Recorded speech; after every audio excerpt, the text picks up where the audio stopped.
and welcome to Trendlines, a podcast on global affairs brought to you by World Politics Review. I'm Elliot Waldman. Before we get started, a quick note to our listeners that if you like what you hear on Trendlines, I hope you'll consider subscribing to the show or even leaving a positive review. It really does help sustain our work. And if you'd like to explore all the other topics we've covered in the past, you can find a full archive of the show at worldpoliticsreview.com/podcast. In an interview with The Atlantic in April 2018, Saudi Crown Prince Mohammed bin Salman, the country's de facto ruler who's widely known as MBS, had some choice words for the supreme leader of Iran. MBS said Ayatollah Ali Khamenei, quote, makes Hitler look good. He also dismissed the possibility of any talks between the two regional rivals. Just 3 years later, the Crown Prince has changed his tune, saying in a recent television interview that he hopes to build a good and positive relationship with Iran, and both Riyadh and Tehran have confirmed that they're in the early stages of direct negotiations to de-escalate bilateral tensions. It was the latest hopeful sign that some of the region's most lasting and damaging conflicts, like the war in Yemen, could be brought to an end, even as the fighting flared up again last week between Israeli forces and Palestinian militants based in Gaza. Joining me now to discuss these and other developments from across the Middle East is Hussein Ibish, senior resident scholar at the Arab Gulf States Institute in Washington. He's also a columnist for Bloomberg Opinion and the Abu Dhabi-based newspaper The National. We're recording our conversation on Monday, May 17th. Hussein, welcome to Trendlines. Thank you, Ellen. For people who don't continuously monitor developments from the Middle East, the news that Iran and Saudi Arabia are engaged in direct talks might have come as a bit of a surprise given their history of mutual acrimony. But in reality, there were signals going back a couple years that the Iranians and the Saudis were laying the groundwork for a détente. What do we know about the lead up to these talks and how they came together? Yes, I think there's first of all, there isn't an appreciation of the way in which Saudi-Iranian relations have been continuously swinging back and forth along a pendulum. And this goes back to the Shah's era, where relations were often good because both were under the U.S. umbrella. They were both pro-U.S. Middle Eastern powers, but they were still had a rivalry. They still often didn't see eye to eye. And that sort of,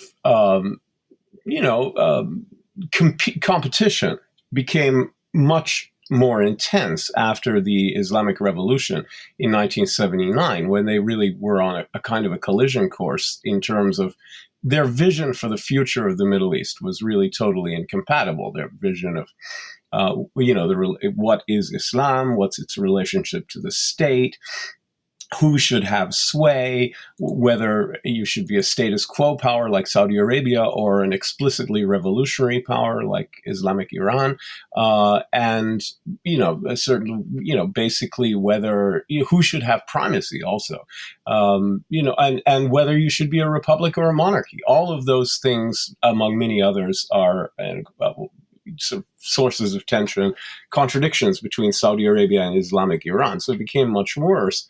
But even then, in the past 40 years, there have been ups and downs. The relationship has not always been absolutely confrontational.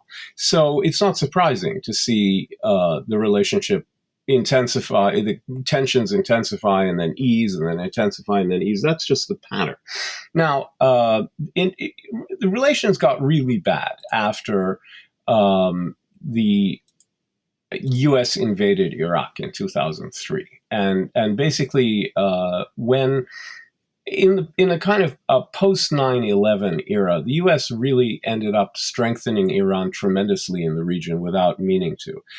It got rid of the Taliban in Afghanistan for a while, which was Iran's most bitter enemy, and then got rid of Saddam Hussein's Iraq, which was Iran's most potent enemy, and essentially set up a situation where Iran got much more powerful in the region vis-a-vis other rivals as a state, and also where Iran's ability to create, extend, maintain, and promote a regional network of non-state actor allies, of armed gangs, militia groups that are answerable to Iran, became much strengthened. So that you now see Hezbollah as not just a Lebanese militia, but actually a transnational vanguard group in this network of Iranian proxy militias. They operate in Iraq, the Popular Mobilization Forces, not all of them, but many of them.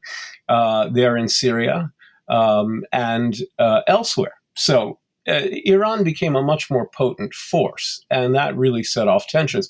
During the Trump era, I think the Saudis and others were pleased by the maximum pressure sanctions. But I think it was widely misunderstood in the United States that Saudi Arabia wanted either to have a war with Iran itself or for the United States to have a war with Iran. A few years ago, they might have welcomed the potential for a U.S. war with Iran that decapitated that insisted on regime change. But they knew that was not going to happen. And more recently, I think the sense grew that too much tension is not good for Saudi Arabia. And they had come to the conclusion in many power centers in Saudi Arabia, especially around the king himself, that some measures to decrease tensions were necessary. And after that, there was in the end of the fall of 2019, which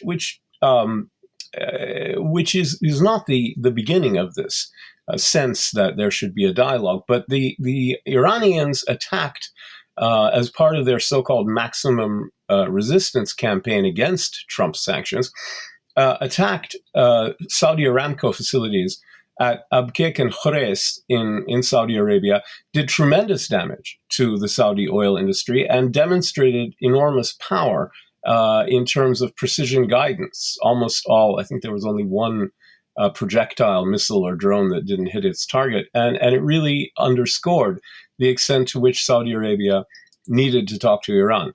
The final thing worth mentioning is that all American allies, not just globally, but particularly in the Middle East, face a situation where the old guarantor of their safety and of order is not as reliable as it once was. There's a lack of American will, particularly in the Middle East, and in some cases, a lack of ability. But more to the point, even where the ability is there, you can't be sure the U.S. is going to run to your defense. The U.S. under Trump didn't do a thing to respond to Iran after that attack on Saudi Aramco facilities. And, there are dozens of incidents and instances that show U.S. allies that Washington may lack either the ability or the will to act in their defense. So they need to pursue their own options as well as maintaining a relationship with the U.S. In a way, what you're describing strikes me as a dynamic that's playing out in many parts of the world where the Trump era demonstrated the caprice or the unreliability of the U.S. as a partner or an ally. And you have a lot of countries who are kind of realizing anew that they need to take matters into their own hands. But what exactly do both sides, in this case, Iran and Saudi Arabia, have to gain from exploring a de-escalation of tensions? Okay, that's really interesting. I mean, I think that actually doubts about the U.S. In the Gulf region predate Trump. Trump was the last straw. But they go back all the way to Clinton, when Clinton tried and failed to resolve the Israeli-Palestinian conflict at Camp David, back in 2000. That was kind of a remarkable demonstration of U.S. ineffectiveness. Then you had, under George W. Bush, the invasion of Iraq, which the Gulf countries were totally opposed to and begged the U.S. not to do and thought would be a disaster and was. So it became America the ineffective plus America the reckless. And then with Obama, his turning his back on Hosni Mubarak, which I don't necessarily think was a bad idea. I mean, I think it was probably an okay policy, but it seemed to these Gulf Arab monarchies to be America the unreliable, in the sense that, the U.S. wasn't sticking by an old ally in a time of need in a very capricious way from their point of view. I mean, they didn't understand why the U.S. would do that and wondered what it meant about them. And at the end of the Obama era, you had the JCPOA, the Iran nuclear deal, which looked to them like they might be being abandoned. It didn't happen, but they were worried. So then you had America the feckless, right, the bad friend, and then comes Trump, which is America the crazy. You don't know what it's going to do. You might wake up in the morning and see him bombing Iran, or you might see him, snogging with Zarif or Rouhani in Geneva. Or so you don't know what the guy's going to do. North Korea is a very good example. He went from fire and fury to I'm in love, literally. I'm in love with the guy. I mean, we're in love.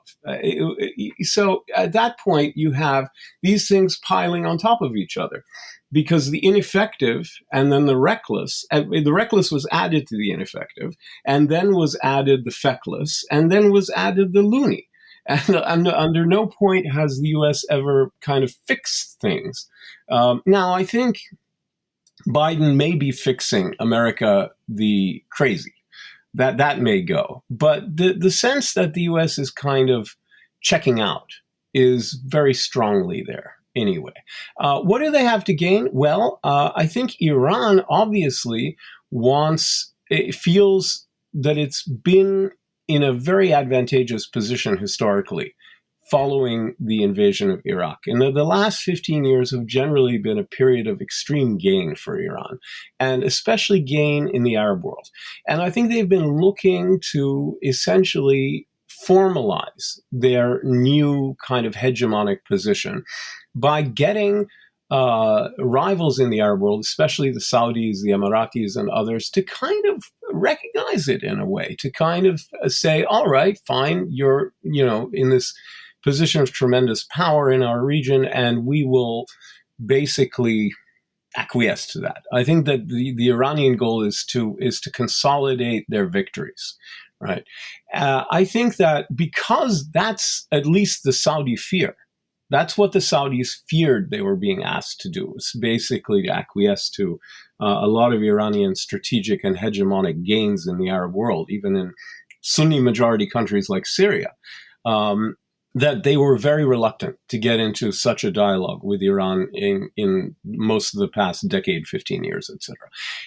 One of the reasons they got interested before the stuff hit the fan with the Saudi Aramco attack was that they started to get the feeling that Iran, it's true, that Iran had suffered a lot of setbacks during the Trump era, frankly. It wasn't all due to Trump, but some of it was.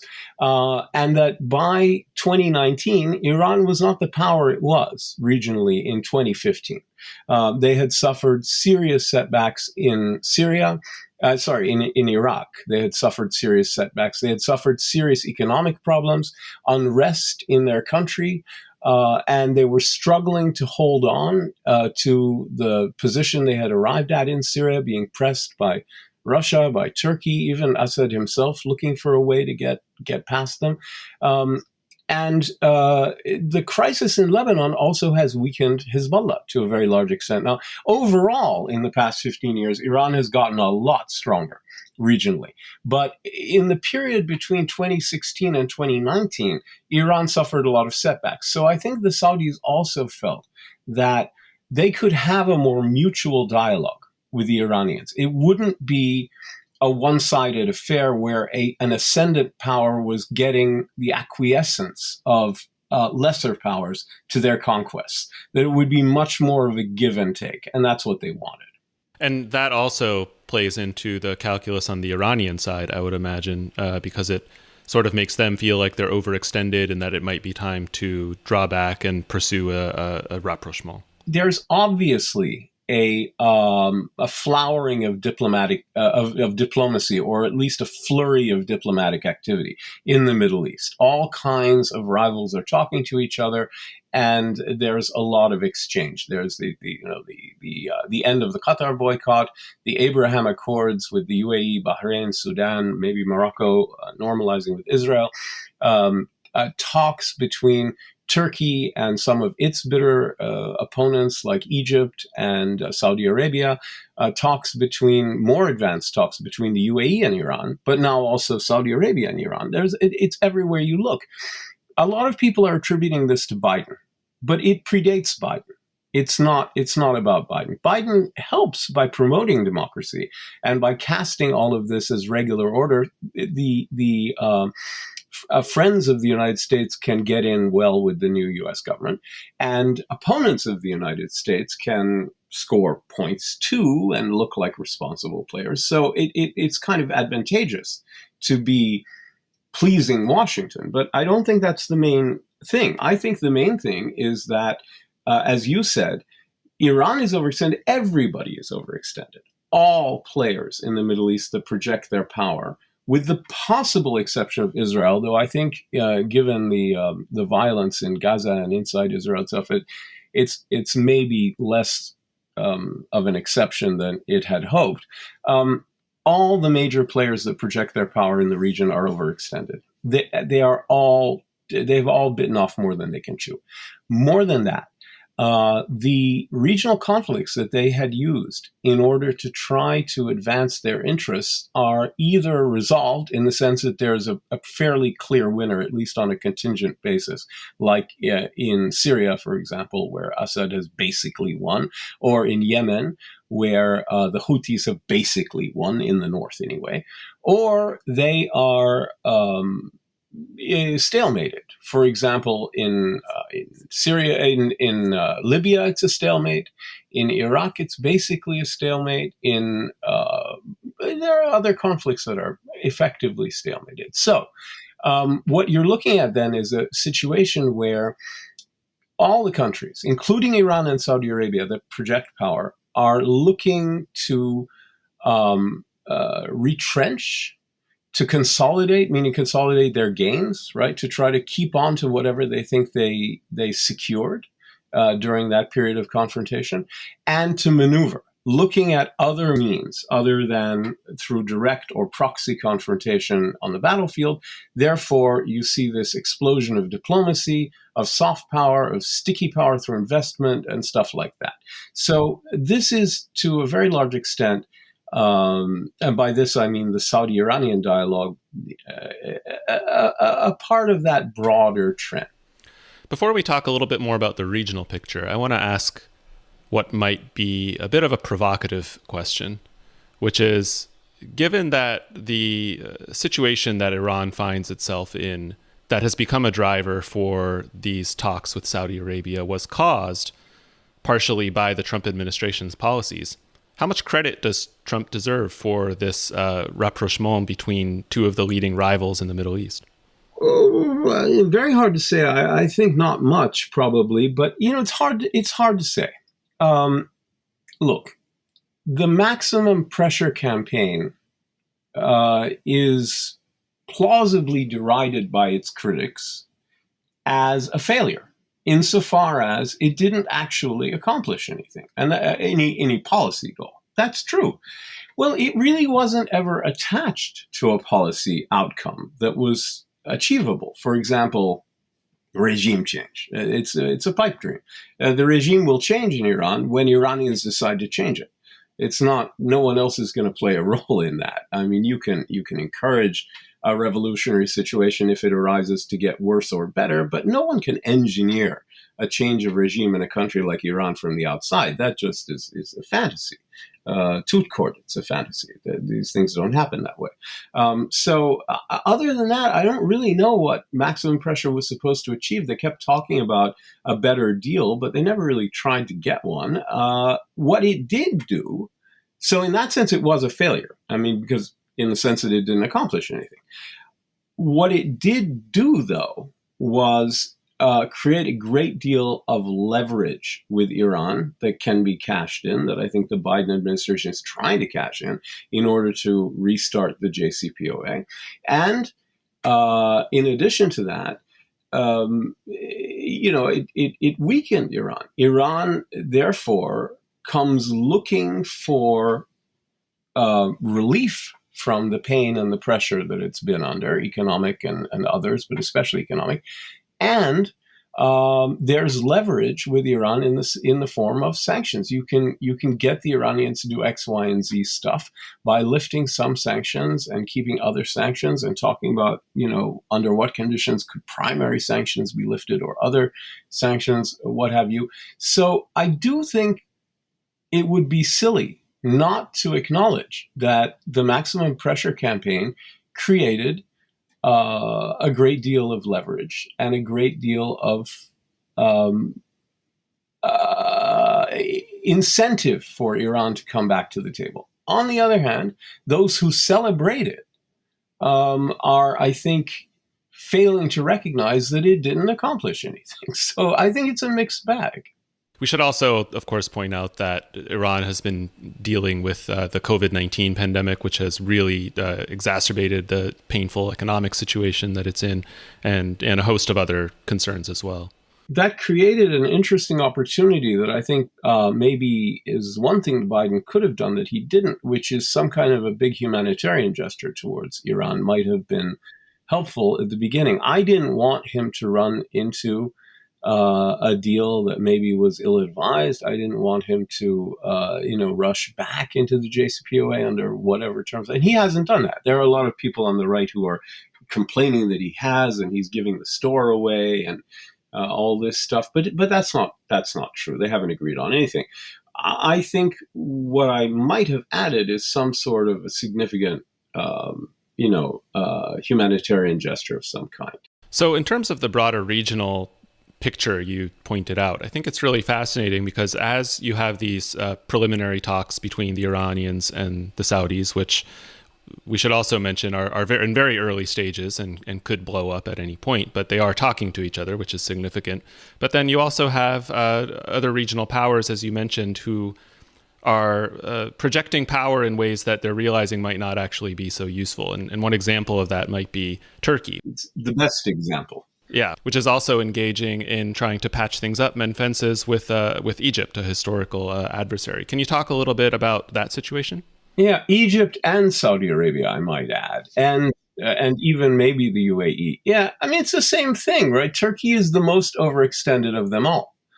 Turkey ended up on bad terms with just about everyone, with the exception of the GNA in Libya and Turkish Cyprus and Azerbaijan and Qatar. That's and Hamas. That's about it. That's not great from a Turkish point of view, right? And they were involved in conflicts everywhere. Again, from Libya to Azerbaijan, it was too much. So I think Turkey is maybe the ultimate example. It's maybe one of the countries best able to handle being overextended in the region, insofar as it's really a powerful state, but it bit off too much. So yeah, I think clearly that's another example of states trying to see what is possible in a moment where proxy battlefields and external battlefields have basically reached the point of diminishing returns. There's very few countries in the Middle East that engage in these sort of conflicts through proxy or directly have any reason to think that they will gain much by engaging in more conflict at this point. So they're looking at other means. And as I say, one of the things you try to do at a point like this is consolidate what you've gained. You're going to have to pull back a bit. Everyone's going to have to pull back a little, but you want to lose as little as you can. You want to pull back as little as you can. And where you do pull back, you want to pull back under circumstances. This is something, for instance, Saudi Arabia is trying to do in Yemen, pull back under circumstances where the loss is limited and the threat is contained and where the cost is bearable, right? And I think that's something that's going on all over the region. Countries are trying to limit the price they pay for pulling back from conflicts and recognizing diminishing returns have set in. And it's absolutely true regarding Turkey and Egypt, regarding Turkey and Saudi Arabia, regarding Iran and the UAE, regarding it's as I say, it's across the board. The country that isn't pulling back, as we've seen across the past week, is Israel, as it continues to be engaged in some very brutal exchanges of fire with Hamas in Gaza. How much of a possibility do you see of that conflict throwing a wrench into the plans of other countries in the region to mend fences? Not much, but some. In other words, there's in the short run, there's a scenario where it could have a major negative impact. in the long run, it's likely to have a negative impact, but I'll try to explain why. My guess is that in the short run, it doesn't. The scenario where it would involve an Israeli extended ground incursion into Gaza and the unlikely but possible engagement of Hezbollah in the conflict from Lebanon. I don't think this is going to happen, but I don't think it's absolutely off the table.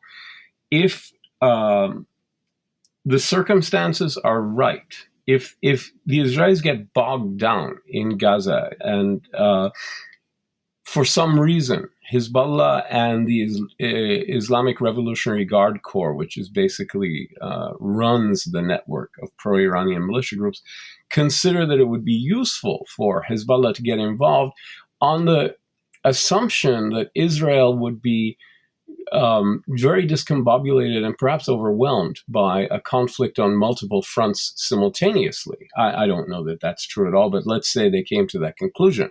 I mean, this is not outside the realm of possibility.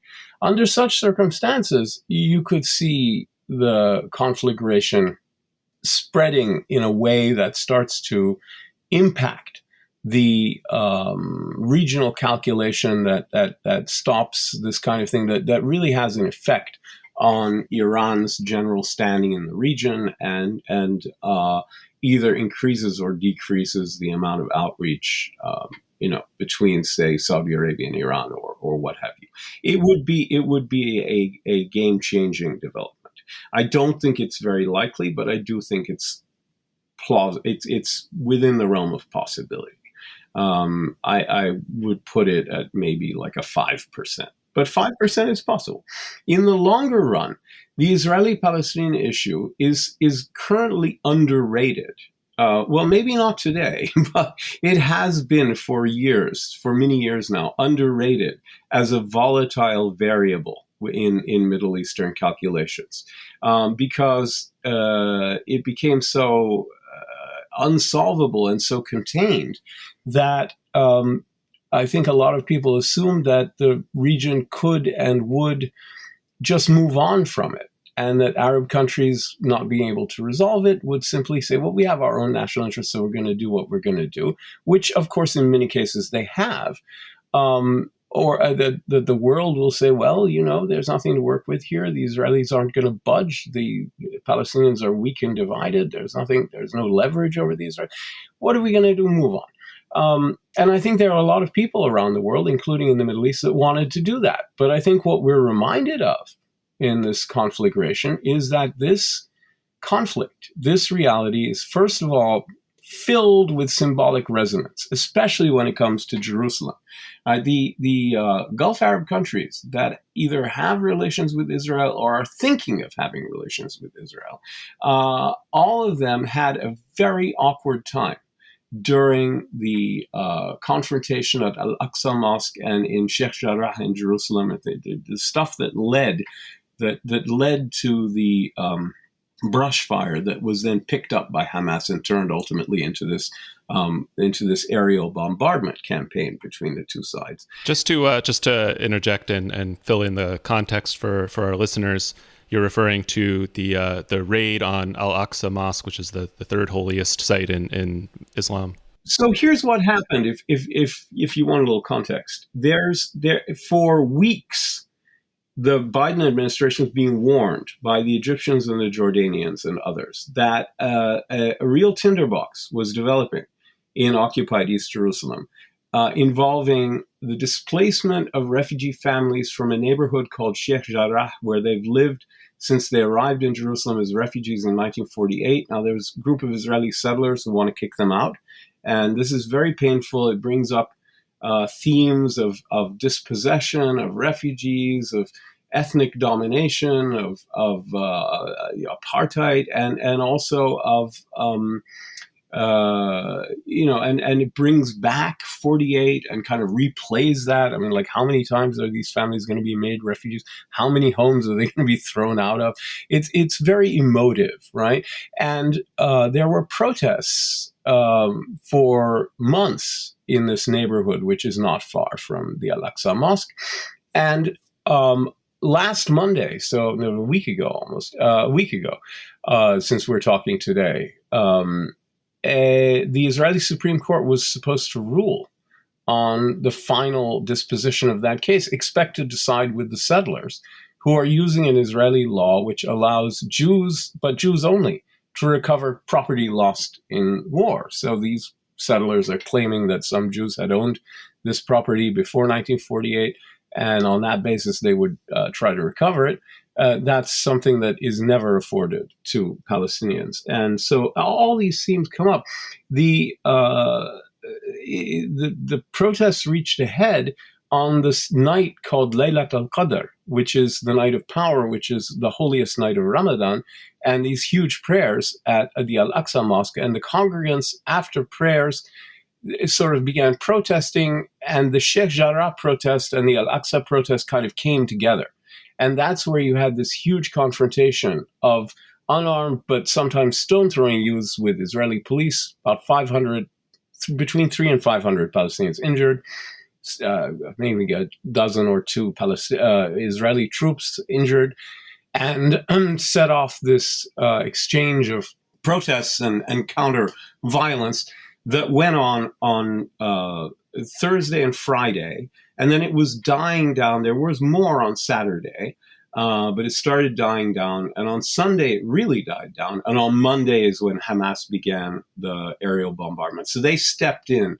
Hamas did not want to be bypassed. They wanted to act decisively to retain the mantle of national leadership and of the idea that they are the guardians of Jerusalem and all this symbolic, emotive stuff.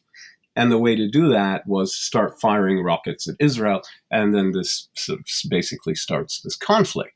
I think there's also probably a conscious role by Prime Minister Netanyahu to promote this in ways that are less, that are not fully understood yet, given the way it benefited him and the extraordinary timing that it had. But basically, it's not hard to understand why Hamas acted the way he did. So this is the point. The point is that when the violence was centered on Jerusalem, and especially at the Al-Aqsa Mosque, with Israeli troops going in there, using tear gas and stun grenades and whatnot inside the mosque itself.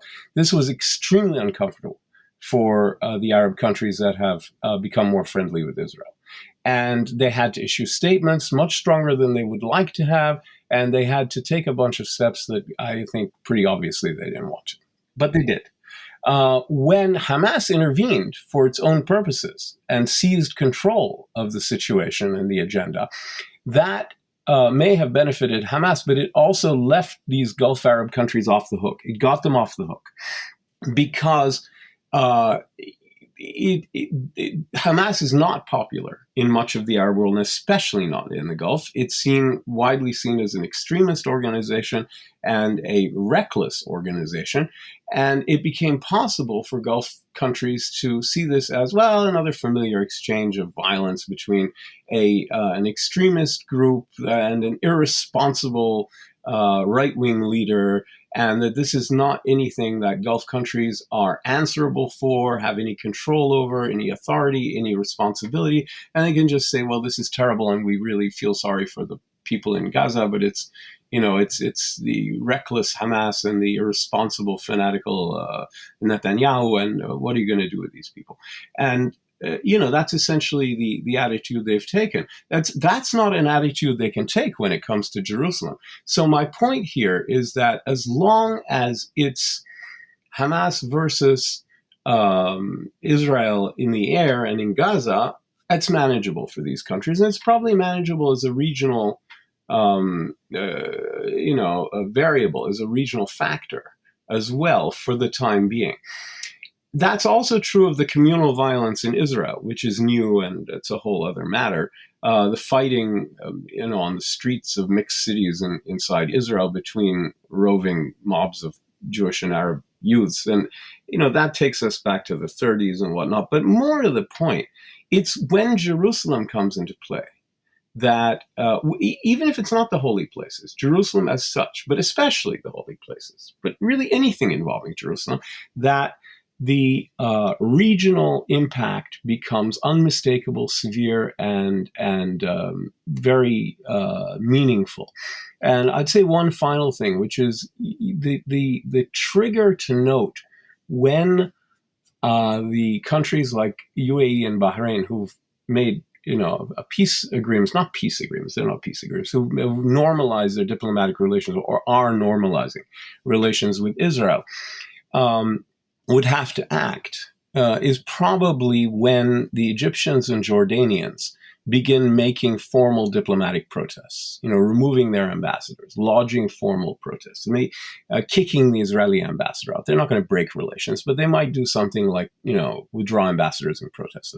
At that point, those countries would have to stand in solidarity to some extent with the Egyptians and Jordanians. They would have to take some kind of meaningful action. It wouldn't be enough to issue a strongly worded statement about protect holy places and we support a Palestinian state or something like that. That won't be enough. They'd have to actually do something.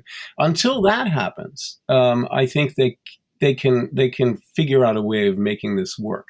In the long run, all of this shows that the Palestinian issue is not dead, that it's not resolved, and it retains its unique ability to disproportionately affect regional and even global considerations, because so many people around the world care about these little places with these small groups of people, and they invest tremendous amount of money and energy and emotion into what otherwise would be a fairly small conflict in a kind of a remote place. And I would say actually that Israelis and Palestinians have been badly damaged by this global emotional investment in their cause. It may be one of the reasons they've been unable to come to an agreement. And this will be necessary to keep an eye on, obviously, because as you said, the Supreme Court case over the decision to expel Palestinian residents from Sheikh Jarrah has been delayed, but not suspended entirely, and we can expect that protests will continue once that decision is made. I would say this. I would say the big, you can't really blame Biden exactly for the situation that he inherited after decades and decades. And he did try to reverse some of the worst of what Trump had done in terms of restating the U.S. commitment to a two-state solution, which is a better position, and beginning to restore aid and relations to the Palestinians, but doing it carefully and slowly, which is how you should do it, so as to maximize the benefit and minimize the political cost and make sure you don't make a mistake. That's all fine.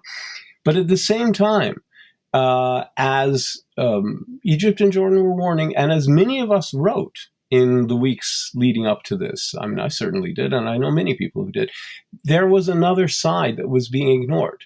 They needed to take action on Sheikh Jarrah and Silwan, and there's a settlement project called Har Homa, which would really kind of cut occupied East Jerusalem off from the West Bank, the rest of the West Bank. And there are these volatile little flashpoints where the Israelis are just being absolutely reckless and doing something that is so avoidable, so unnecessary, so unjust, so indefensible, that it really needs Washington to say, look, if you want to build in Mali Adumim, that big settlement right outside there, go ahead, whatever. It's not, that's not the issue. The issue is where you're going to start an explosion. The issue is where you're going to change the strategic situation in a way that's not reparable, like in Har Homa. Why are you going to let these people throw 6 refugee families out of their homes? Would you please not do that? I mean, it's not asking much. And I think the Biden administration really missed the boat on this big time. No one in their right mind is asking them to intervene and set up like an international peace conference or try to resurrect, high-level diplomatic negotiations between Israel and the PLO. That is not the moment for that. But what they need to do as they work gently and slowly to rebuild U.S. relationship with the Palestinians and do other things to right the boat for a second before trying to go forward. They need to prevent the Israelis also from their very worst behavior, because you see what happens, and this is exactly what it has given rise to. Hussein, thank you so much for joining us. Oh, you're very welcome. I hope we do it again sometime. Hussein Ibish is Senior Resident Scholar at the Arab Gulf States Institute in Washington. If you'd like to comment on the discussion, ask a question, or even suggest a topic for a future episode, drop us a line at podcast@worldpoliticsreview.com. This episode of Trendlines was produced by me, Elliot Waldman, and edited by Peter Jury. You can follow the team on Twitter if you'd like. WPR's handle is @WPReview. I'm @Elliot Waldman with 2 L's and 1 T, and Peter is @PeterDoerrie. Thanks for listening, and tune in again next week.